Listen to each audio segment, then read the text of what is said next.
Since the start of the 2021-22 Premier League campaign, Manchester United have won 4 games and drawn once.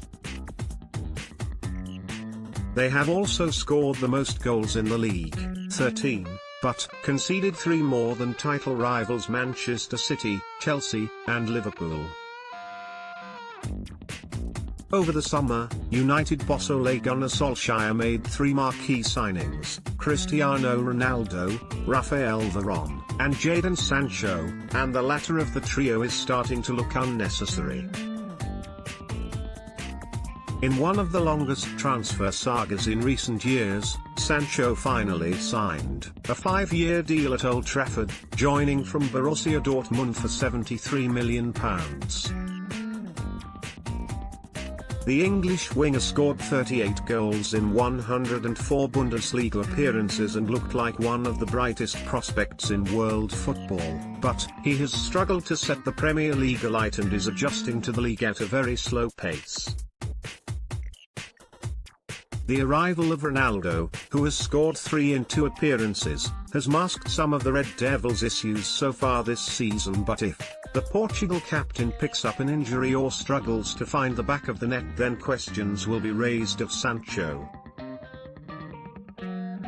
Of course, Sancho should adjust to the English top flight in time and, hopefully for United fans, begin to justify his price tag. However, did the Old Trafford outfit truly need him in the first place? Fighting for a spot in the final third are Edinson Cavani, Ronaldo, signed post-Sancho's arrival, Anthony Martial, Marcus Rashford, Mason Greenwood, Paul Pogba, Bruno Fernandes, Jesse Lingard, Amad Diallo, who wanted to be loaned out, and Juan Mata. The depth already in the squad away from Sancho is of high quality, but in other positions, it is far from it. In the heart of United's team lies a lot of issues. The central midfield position is the weakest of all clubs competing for the league title and could derail their title charge if the issue is not fixed. There is a reason they have conceded more than their rivals. Currently, Scott McTominay, Fred, Donny van de Beek and Nemanja Matic are Solskjaer's midfield options, with Pogba also available but currently covering for Rashford whilst he recovers from shoulder surgery. Even alongside the Frenchman, you can question whether every single one of the 4 is good enough to form a foundation that can win the league. Although we haven't seen enough of Van de Beek to give him a fair review, the fact that he hasn't impressed his manager enough to break into the starting lineup ahead of the other options speaks volumes.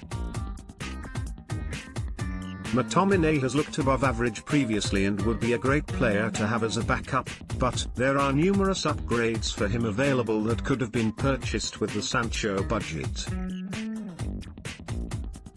Brighton's Yves Bissouma may have left the South Coast for slightly less than what was paid to Dortmund. United could have nipped in before Real Madrid to sign Eduardo Camavinga from Rennes. If pushed for by Solskjaer, the Glazers may have coughed up a further £23 million to sign Declan Rice from West Ham.